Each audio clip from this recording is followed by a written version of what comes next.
Hey everyone, this is Prem Pandey. Welcome back to favourite YouTube channel educational hikes. तो यार आप सबकी काफी डिमांड पर आज हम कंटिन्यू करने वाले हैं chapter number 9 reproduction in animals. ये रिप्रोडक्शन इन एनिमल्स का फर्स्ट पार्ट है और इसके पहले की जितनी भी चैप्टर्स हैं क्लास 8 एनसीईआरटी साइंस से मैंने ऑलरेडी अपलोड कर दिया है। अगर आपने उन वीडियोस को अब तक नहीं देखा है यार तो इसी वीडियो के डिस्क्रिप्शन बॉक्स में आपको लिंक मिल जाएगी, सिंपली क्लिक करके देख सकते हो। अगर आपको हमारे चैनल की कोई भी वीडियो चाहिए तो आप सिंपली YouTube के सर्च बॉक्स में जाके चैप्टर का नेम /एजुकेशनल हाइक्स करके सर्च कर सकते हो।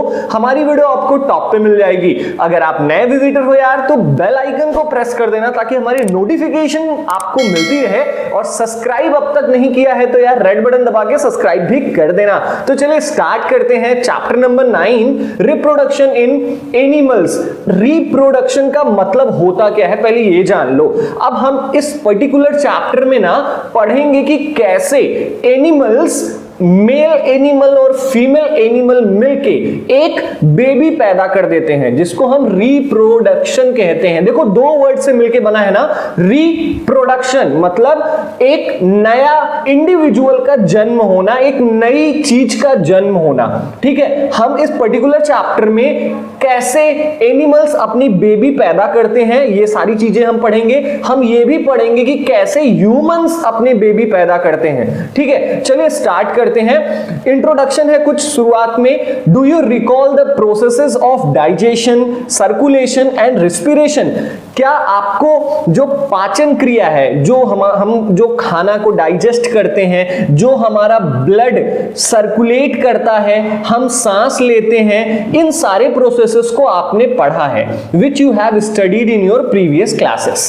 These processes are essential for the survival of every individual. अब ये जो तीन चीजें हैं ना, खाना को पचाना, ब्लड को सर्कुलेट करना और सांस लेना, ये तीन बहुत जरूरी क्रियाएं हैं। किसी भी इंसान को, किसी भी इंडिविजुअल को जिंदा रहने के लिए ये तीन चीज तो करना ही पड़ेगा। You have also learned about the process of reproduction in plants. तुमने क्लास 7th में रिप्रोडक्शन इन प्लांट्स नाम का एक चैप्टर पढ़ा होगा और तुमने उस चैप्टर में पढ़ा होगा कि कैसे पौधे अपने बेबी पैदा करते हैं, कैसे पौधे नए पौधे कैसे पैदा करते हैं। समझ में आया? आगे, reproduction is essential for the continuation of species. अब आप पूछेंगे कि सर रिप्रोडक्शन जरूरी क्यों है, क्यों बच्चे पैदा करना जरूरी है? बच्चे पैदा करना या रिप्रोडक्शन इसलिए जरूरी है ताकि जो एक इंसान की प्रजाति हो या जानवरों की प्रजाति हो वो आगे तक चलती रहे, उनका वंश जो है वो बढ़ता रहे, इसी के लिए हम रिप्रोडक्शन करते हैं। समझ में आया? Imagine what would have happened if organism had not reproduced. सोचो अगर ऑर्गेनिजम्स जो हैं, जैसे इंसान हो गया, एनिमल हो गया, अगर वो बच्चे पैदा ना करे तब क्या होगा? सोचो, ठीक है, तब क्या होगा? You will realise that reproduction is very important as it ensures the continuation of similar kind of individuals generation after generation. अब यहां पर आपको महसूस होगा कि जो रिप्रोडक्शन है, बच्चे पैदा करना बहुत ज्यादा जरूरी है, क्योंकि बच्चे पैदा करने की वजह से ही हमारी जो पीढ़ियां हैं, जो जनरेशन है हमारा, आगे कैसे बढ़ेगा? जब हमारे बच्चे पैदा होंगे तभी तो आगे जनरेशन बढ़ेगा ना। तो इसीलिए रिप्रोडक्शन जरूरी है। अब देखो अगर इंसान बच्चे पैदा ना करे तो क्या होगा? कुछ समय बाद एक ऐसा समय आएगा कि धरती पे दोबारा कोई इंसान ही देखने को नहीं मिलेगा। अब एनिमल्स अगर रिप्रोडक्शन ना करे तो क्या होगा? कुछ समय बाद इस धरती पे कोई एनिमल्स नहीं बचेगा। जब भाई नए बच्चे पैदा नहीं होंगे तो कहां से एनिमल्स बचेंगे इस धरती पर? कहां से ये इंसान बचेंगे इस धरती पर? समझ में आ रहा है ना? चलिए आगे बढ़ते हैं। You have already learned in your previous class about reproduction in plants. तुमने क्लास 7th में ऑलरेडी पढ़ लिया है कि पौधे कैसे अपने बच्चे पैदा करते हैं या पौधे रिप्रोड्यूस कैसे करते हैं, ये आपने क्लास 7th में ऑलरेडी पढ़ लिया है। ठीक है, इन दिस चैप्टर, इस चैप्टर में हम क्या पढ़ेंगे? We shall learn how reproduction takes place in animals. इस चैप्टर में हम पढ़ेंगे कि कैसे एनिमल्स ह्यूमंस भी और एनिमल्स, ये दोनों अपने बच्चे पैदा कैसे करते हैं या ये दोनों रिप्रोड्यूस कैसे करते हैं, यही हम इस पर्टिकुलर चैप्टर में पढ़ने वाले हैं। तो इस चैप्टर का हमारा जो सबसे पहला टॉपिक है मोड्स ऑफ रिप्रोडक्शन, मतलब एक जानवर या एक इंसान रिप्रोडक्शन किन किन तरीकों से कर सकता है। मोड्स ऑफ रिप्रोडक्शन समझ में आया? चलिए स्टार्ट करते हैं। Have you seen the young once of different animals? क्या तुम अलग अलग जानवरों के बच्चों को देखा है तुमने? क्या तुमने बिल्ली के बच्चों को देखा है? क्या कुत्ते के बच्चों को देखा है? ऑब्वियस सी बात है यार, सबने देखा होगा। Try to name some of the young ones by completing table 9.1। अब यहां पर ये जो टेबल दिख रहा है ना आपको, ये वाला दिस वन टेबल, ये कंप्लीट करना है। जैसे देखो हम कंप्लीट कर देते हैं इस टेबल को। अब देखो ह्यूमन के यंग वंस को क्या कहते हैं? बेबी कहते हैं।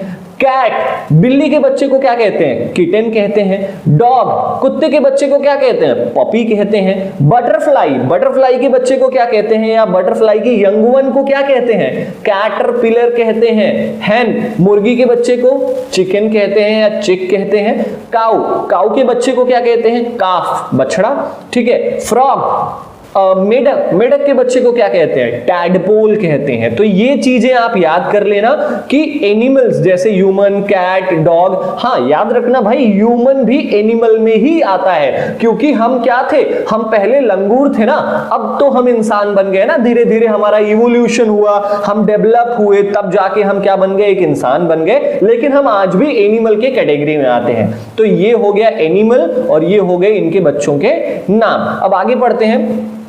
You must have seen the young ones of various animals being born. तुमने अलग अलग जानवरों के बच्चों को देखा होगा जब वो पैदा हो रहे होते हैं। Can you tell how chicks and caterpillar are born? क्या तुम बता सकते हो कि जो मुर्गी का बच्चा है या जो बटरफ्लाई की जो यंग वंस होते हैं जिन्हें हम कैटरपिलर्स कहते हैं, ये चिक्स और ये कैटरपिलर्स पैदा कैसे होते हैं? क्या आपको पता है? जी हाँ पता है। कैसे? ये पूरा प्रोसेस होता है कुछ दिनों का। जैसे कैटरपिलर, एक बटरफ्लाई, एक एडल्ट बटरफ्लाई 21 दिनों में बनती है। पहले थोड़ा छोटा, फिर थोड़ा बड़ा, फिर थोड़ा बड़ा, फिर टैडपोल बनता है, फिर जाके वो क्या बनता है, ठीक है, आगे फिर फ्रॉग बनता है। तो फ्रॉग और बटरफ्लाई और हैन, इन सबके जो यंग वंस है ना, वो क्या होते हैं? कुछ टाइम के बाद एक पूरा यंग इंडिविजुअल बनते हैं। तो हम इस तरीके के बारे में आगे इस पूरा चैप्टर में पढ़ेंगे, लेकिन आगे पहले कंटिन्यू करते हैं इस चैप्टर को। How are kittens and puppies born? जो ये बिल्लियों के बच्चे होते हैं और जो कुत्तों के बच्चे होते हैं वो कैसे पैदा होते हैं? ये तो बहुत नॉर्मल सी बात है। ये कैसे पैदा होते हैं भाई? जैसे वो छोटे होते हैं, जैसे एक बड़ा डॉग हो गया, एक बड़ी कैट हो गई, तो वो एक छोटे कैट या छोटे डॉग को जन्म देती है, ठीक है। Do you think that these young ones looked the same before they were born as they do now?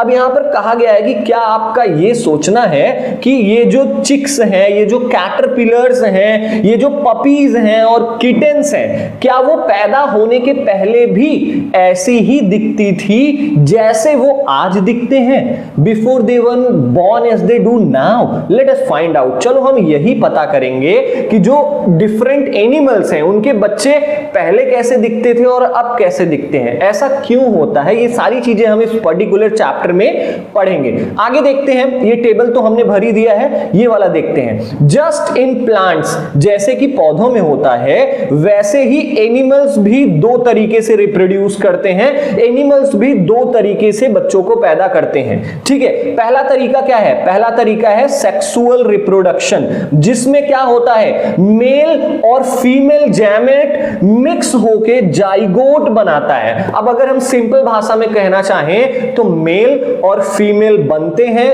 मिलते हैं, तब जाके एक नया बेबी पैदा होता है। इसी को हम सेक्सुअल रिप्रोडक्शन कहते हैं। एसेक्सुअल रिप्रोडक्शन क्या होता है? एसेक्सुअल रिप्रोडक्शन जिसमें केवल वन पेरेंट की जरूरत होती है, चाहे वो मदर पेरेंट्स की जरूरत होती है बच्चे पैदा करने के लिए, मतलब उसमें दो लोगों की जरूरत नहीं होती, उसी को हम एसेक्सुअल रिप्रोडक्शन कहते हैं। इन दोनों के बारे में हम आगे बहुत अच्छे अच्छे से पढ़ेंगे। जैसे हमारा अगला पॉइंट है सेक्सुअल रिप्रोडक्शन। हम इस पॉइंट में सेक्सुअल रिप्रोडक्शन के बारे में ज्यादा और भी बहुत सारी चीजें जानेंगे। चलिए स्टार्ट करते हैं। Try to recall reproduction in plants which you studied in class 7th। अब आप याद करो कि कैसे प्लांट्स में कैसे रिप्रोडक्शन होता था, जो तुमने क्लास 7th में ऑलरेडी पढ़ लिया है उसी को याद करो कि प्लांट्स में रिप्रोडक्शन कैसे होता था। कैसे होता था भाई प्लांट्स में रिप्रोडक्शन? क्या होता था कि दो पौधे हैं, अब वो सेक्सुअली रिप्रोड्यूस तो कर नहीं पाएंगे, ऐसा तो है नहीं ना कि ये पौधा जाएगा उससे मिलने,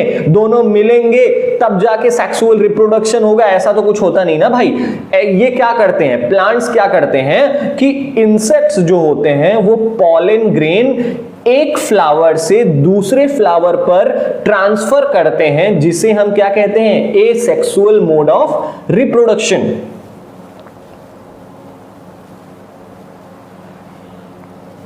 हमारा सबसे पहला वाला पॉइंट है 9.2 सेक्सुअल रिप्रोडक्शन, जो सबसे फर्स्ट पॉइंट है। सेक्सुअल रिप्रोडक्शन के बारे में हम इस चैप्टर में, इस पर्टिकुलर पॉइंट में बहुत कुछ जानेंगे। तो चलिए स्टार्ट करते हैं। Try to recall reproduction in plants. अब क्या है कि हमने क्लास 7th में एक चैप्टर पढ़ा था रिप्रोडक्शन इन प्लांट्स, उसे याद करने की कोशिश करो कि प्लांट्स कैसे रिप्रोड्यूस करते हैं।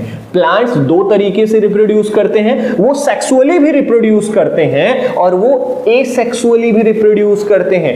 एसेक्सुअल का मतलब क्या है? जिसमें दो लोगों की जरूरत नहीं पड़ती है बच्चे पैदा करने के लिए, केवल एक प्लांट से ही या एक एनिमल से ही काम चल जाता है और दूसरा बच्चा पैदा हो जाए, उसी को हम एसेक्सुअल रिप्रोडक्शन कहते हैं। समझ में आया? अब आगे चलते हैं। You will remember that plants that reproduce sexually. तुम याद करोगे कि ऐसे पौधे जो सेक्सुअली रिप्रोड्यूस करते हैं। अब कौन कौन से पौधे सेक्सुअली रिप्रोड्यूस करते हैं?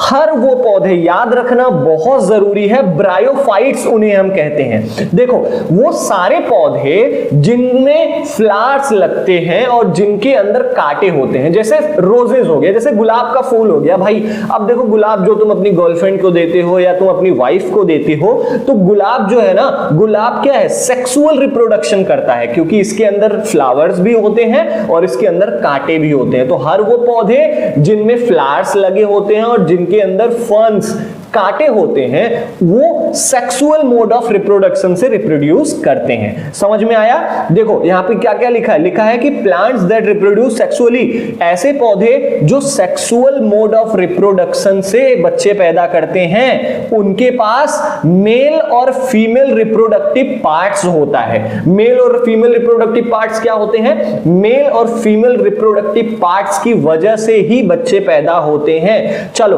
Can you name these parts? क्या आप प्लांट्स के मेल और प्लांट्स के फीमेल रिप्रोडक्टिव प्लांट का नाम बता सकते हो? तो चलो मैं आपको बताता हूं। प्लांट्स के मेल रिप्रोडक्टिव ऑर्गन का नाम है स्टेमन और प्लांट्स के फीमेल रिप्रोडक्टिव पार्ट का नाम है पिस्टिल। याद रहेगा, इसका मेल रिप्रोडक्टिव पार्ट को हम कहते हैं स्टेमन और फीमेल रिप्रोडक्टिव पार्ट को हम कहते हैं पिस्टिल। समझ में आया? Can you name these parts? हमने बता दिया आपको। इन एनिमल्स ऑल्सो, और सेम इसी तरीके से जानवरों में भी मेल और female have different reproductive parts और ऑर्गन्स। इन पौधों की तरह ना जानवरों में भी, जानवर चाहे वो मेल जानवर हो, चाहे वो ऐसे कह सकते हो नर हो, चाहे वो मादा हो, दोनों में, नर मादा मतलब समझ रहे हो ना, लड़का लड़की, चाहे वो लड़के का रिप्रोडक्टिव ऑर्गन हो चाहे वो लड़की का रिप्रोडक्टिव ऑर्गन हो, लेकिन होता जरूर है, तभी वो रिप्रोड्यूस करते हैं और एक नया बच्चा पैदा करते हैं। लाइक प्लांट्स, पौधों की तरह the reproductive parts in animals also produce gametes that fuse to form a zygote. यहां बहुत इंपॉर्टेंट बात कही गई है, कहा गया है कि पौधों की तरह एनिमल्स, चाहे वो मेल एनिमल हो चाहे वो फीमेल एनिमल हो, दोनों अपना अपना गैमेट्स प्रोड्यूस करते हैं। गैमेट्स एक केमिकल होता है, चाहे वो मेल हो चाहे वो फीमेल हो, अगर वो रिप्रोड्यूस कर रहे हैं ना, तो उन्हें गैमेट्स प्रोड्यूस करना होगा। अब ये गैमेट्स गैमेट्स ना मिक्स हो जाते हैं, मिक्स होते हैं और क्या फॉर्म करते हैं, क्या बनाते हैं, जाइगोट बनाते हैं, एक नया केमिकल बनाते हैं जिसको हम जाइगोट कहते हैं। इट इज द जाइगोट, और यही जाइगोट आगे चलकर एक नया बेबी, एक नया इंडिविजुअल बन जाता है। समझ में आया? This type of reproduction beginning from the fusion of male and female gametes is called sexual reproduction. बहुत इंपॉर्टेंट बात है कि ऐसे प्रकार का रिप्रोडक्शन जिसमें मेल और फीमेल गैमेट्स मिक्स होते हों, फ्यूज होते हों, उन्हें हम सेक्सुअल रिप्रोडक्शन कहते हैं। बहुत सिंपल सी बात है, ऐसे टाइप ऑफ रिप्रोडक्शन जिसमें मेल गैमेट और फीमेल गैमेट मिक्स होके जाइगोट बना दें, उसी को हम क्या कहते हैं? सेक्सुअल रिप्रोडक्शन कहते हैं। Late us find out the reproductive parts in humans and study the process of reproduction in them. चलिए, अब हमने एनिमल्स के बारे में तो पता कर लिया कि एनिमल्स कैसे रिप्रोड्यूस करते हैं, कौन सा मोड्स ऑफ रिप्रोडक्शन होता है। अब हम पता करेंगे कि ये जो ह्यूमंस हैं, इनके रिप्रोडक्टिव ऑर्गन्स को हम क्या कहते हैं, ये कैसे होते हैं दिखने में। आप देख पा रहे हो, ये है हमारा मेल रिप्रोडक्टिव ऑर्गन और ये है फीमेल रिप्रोडक्टिव ऑर्गन। ये कैसे होते हैं देखने में हम ये पढ़ेंगे, और ये मेल और फीमेल ह्यूमंस रिप्रोड्यूस कैसे करते हैं, आप सिंपल भाषा में कह लो सेक्स कैसे करते हैं, जिससे एक नया बेबी पैदा हो जाता है। तो यही हम आगे पढ़ने वाले हैं। तो चलिए आगे बढ़ते हैं। The male reproductive organ include a pair of testis, 2 sperm ducts and a penis. अब यहां पर कहा गया है कि जो ये मेल रिप्रोडक्टिव ऑर्गन है, ये अब इसमें क्या क्या पाया जाता है ये बताया गया है। तो चलिए हम यहीं पे देख लेते हैं। सबसे पहला 2 टेस्टिस, 2 1 2, इसी को कहा गया है पेयर ऑफ टेस्टिस, और एक है स्पर्म डक्ट। देख लो 2, एक ये है स्पर्म की पाइप। स्पर्म डक्ट में क्या मतलब क्या होता है? जो टेस्टिस स्पर्म पैदा करती है, वो स्पर्म इस डक्ट, इस पाइप से होते हुए गुजरता है। ये देख रहे हो, और इसी पाइप को हम क्या कहते हैं? हम इस पाइप को कहते हैं sperm duct.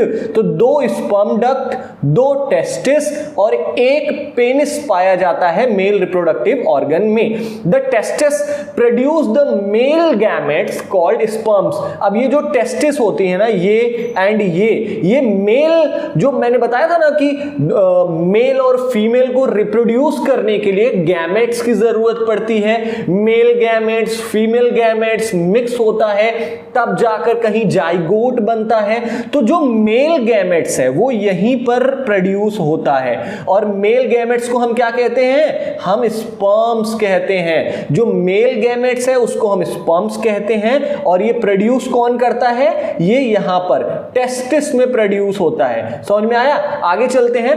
Millions of sperms are produced by the testis. अब ये जो पेयर ऑफ टेस्टिस है ना, वो कई लाखों स्पर्म्स एक साथ प्रोड्यूस करती हैं। Look at figure 9.2। ये जो फिगर 9.2 आप देख पा रहे हो ना, इसमें आप देखो, क्या देखोगे? Which show the picture of sperm. ये पूरी स्पर्म की पिक्चर है कि जो मेल गैमेट्स होता है, जिसे हम स्पर्म कहते हैं, ह्यूमन स्पर्म कहते हैं, वो कैसा दिखने में होता है। तो बिल्कुल ऐसा ही होता है दिखने में। 2 sperms are very small in size. चूंकि ये जो इनकी साइज होती है इन स्पर्म्स की, वो बहुत छोटी होती है, लेकिन फिर भी हर एक स्पर्म के पास अपना हेड, देख रहे हो, ये अपना हेड, इनका मिडिल पीस, फिर इनका टेल, ये हर स्पर्म में होता ही होता है। याद रखो, जो मेल टेस्टिस होते हैं ना, ये मेल टेस्टिस, ये क्या पैदा करते हैं? ये स्पर्म्स पैदा करते हैं, और ये स्पर्म्स यहां पर दिखाया गया है। स्पर्म्स के 3 हिस्से होते हैं, हेड, मिडिल पीस और टेल। इनका क्या क्या काम होता है मैं आपको बता देता हूं। ये जो हेड होता है ना, ये जेनेटिक इंफॉर्मेशन कैरी करता है। मिडिल पीस क्या करता है? ये इस स्पर्म को एनर्जी देने का काम करता है। और टेल का क्या काम है? जैसे ये देख रहे हो, अब एक स्नैक की तरह है। जैसे स्नैक का जो पूंछ होता है, जो स्नैक की टेल होती है, वो स्नैक को मूवमेंट में मदद करती है ना, वैसे ही जो स्पर्म की टेल होती है वो किस चीज में मदद करती है? वो स्पर्म्स को फीमेल रिप्रोडक्टिव ऑर्गन के अंदर जाने में मदद करती है। समझ में आया?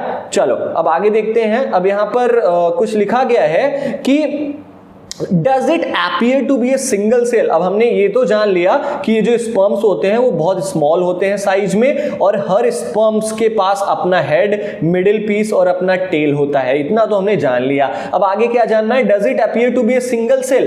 क्या ये जो स्पर्म है ये केवल एक सिंगल सेल है? चलो ये जानेंगे हम। Indeed each sperm is a single cell. वास्तव में जो हर स्पर्म होता है ना वो एक सिंगल सेल होता है, और इन स्पर्म्स के अंदर सेल के सारे कंपोनेंट्स होते हैं। सेल के कितने कंपोनेंट्स होते हैं? सेल के अंदर जो न्यूक्लियस होता है वो भी इसके अंदर आपको मिल जाएगा। सेल के अंदर जो साइटोप्लाज्म होता है वो भी आपको इसके अंदर मिल जाएगा। सेल मेम्ब्रेन हो गया, न्यूक्लियस मेम्ब्रेन हो गया, ये सारी चीजें आपको स्पर्म के अंदर मिल जाएगी। मतलब जो ह्यूमन स्पर्म होता है वो एक सिंगल सेल का काम करता है। समझ में आया? अब यहां पर पहली कुछ पूछ रही है, पहली पूछ रही है कि what purpose does the tail in a sperm serve. Sperm का जो टेल है वो क्या काम करता है? मैंने आपको पहले ही बताया है, it helps in movement of sperm. Sperm को मूव करने में ये जो टेल है वो मदद करती है। चलो अब हम पढ़ेंगे फीमेल रिप्रोडक्टिव ऑर्गन कि फीमेल रिप्रोडक्टिव ऑर्गन कैसा होता है दिखने में,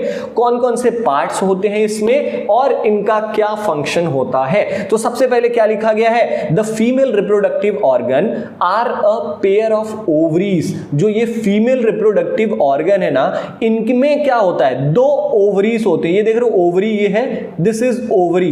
देखो एक ओवरी यहां पर है और एक ओवरी यहां पर है, तो पेयर ऑफ ओवरीज होते हैं।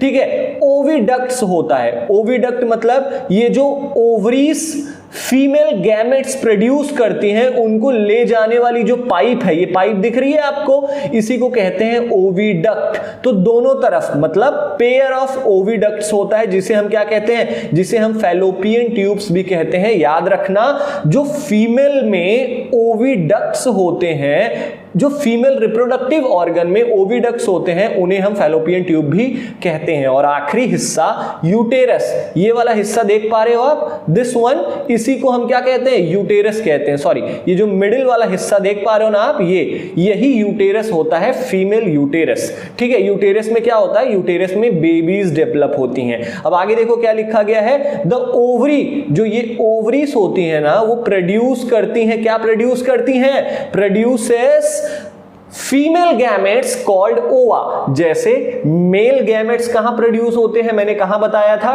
टेस्टिस में। वैसे ही फीमेल गैमेट्स कहां प्रोड्यूस होते हैं? ओवरीज में। मेल रिप्रोडक्टिव गैमेट्स का नाम होता है स्पर्म्स और फीमेल रिप्रोडक्टिव गैमेट्स का नाम होता है ओवा, जिसे हम एक्स भी कहते हैं। समझ में आया? In human beings a single matured egg, इंसानों के अंदर जो एक मैच्योर्ड एग होता है, जो फीमेल रिप्रोडक्टिव ऑर्गन के अंदर एक जो मैच्योर्ड एग होता है ना, वो हर महीने रिलीज होता है ओविडक्ट्स में। ठीक है, ये जो ओवा को कैरी करने वाली पाइप है ओविडक्ट, ओविडक्ट में हर महीने एक मैच्योर्ड एग रिलीज होता है। ठीक है, और यही आगे चलकर क्या बनती है? एक फर्टिलाइजेशन करती है और फर्टिलाइजेशन करने के बाद बेबी पैदा करती है। चलो आगे देखते हैं। Uterus is a part where development of the baby takes place. ये जो यूटेरस वाला हिस्सा देख पा रहे हो आप, ये बीच वाला, ये वही हिस्सा होता है जहां पर बेबीज डेवलप करती हैं, जहां पर बेबीज 9 महीने तक क्या करती हैं? डेवलप करती हैं। उनके आंख, उनके कान, उनके नाक, ये सारी चीजें 9 महीने तक इसी यूटेरस में ही डेवलप होती हैं। Like the sperm and egg is also single cell. Sperm के जैसे जो एग्स होते हैं ना वो भी एक सिंगल सेल होते हैं। जैसे स्पर्म जो मेल गैमेट है, स्पर्म वो भी एक सिंगल सेल होता है, और वैसे ही जो फीमेल गैमेट है जिसे हम क्या कहते हैं? एग या ओवा, वो भी एक सिंगल सेल है। अब आप देख पा रहे हो जो फीमेल ओवम होता है, जो फीमेल गैमेट होता है, वो कुछ ऐसा दिखता है, बीच में न्यूक्लियस और ये सेल मेम्ब्रेन दिख रहा है आपको, न्यूक्लियस मेम्ब्रेन दिख रहा है, मतलब बिल्कुल सेल की तरह है। समझ में आया? नाउ अब यहां पर बूझो कुछ पूछ रहा है। बूझो क्या पूछ रहा है? बूझो recalls that the size of, बूझो को याद आता है कि एनिमल्स के अंदर जो एक्स होते हैं वो अलग अलग साइज के होते हैं। जैसे देखो यहां पर क्या कहा गया है, the egg may be very small in humans, जो ह्यूमंस के अंदर, जो फीमेल के अंदर, जो आप ऐसे कह सकते हो जो एक स्त्री, एक औरत के अंदर जो एक्स होते हैं वो बहुत छोटे होते हैं। लेकिन वहीं मुर्गी का अंडा देख लें तो वो बड़ा होता है, ऑस्ट्रिच का अंडा देख लें वो और बड़ा होता है। तो बूझो ये कह रहा है कि इसने देखा है कि अलग अलग एनिमल्स में अलग अलग एक्स की साइज पाई जाती है। तो आई थिंक आपको ये 3 पेजेस जो फर्स्ट पार्ट है हमारा वो बहुत अच्छे से समझ में आया होगा। ये चैप्टर लॉन्ग है, थोड़ा टिपिकल है, इसलिए मुझे इसे 4 पार्ट्स में डिवाइड करना पड़ेगा। और आई होप आपको ये वीडियो पसंद आया होगा। अगर वीडियो पसंद आए यार तो हमारे नेक्स्ट पार्ट का जरूर इंतजार करें। हम नेक्स्ट पार्ट में पढ़ेंगे कि कैसे मेल और फीमेल सेक्स करके एक नई बेबी पैदा करती हैं, और बहुत ही इंटरेस्टिंग तरीके से पढ़ेंगे जिसको हम फर्टिलाइजेशन कहते हैं। और भी बहुत कुछ है इस चैप्टर में। तो मिलते हैं अपने नेक्स्ट वीडियो में, तब तक के लिए जय हिंद।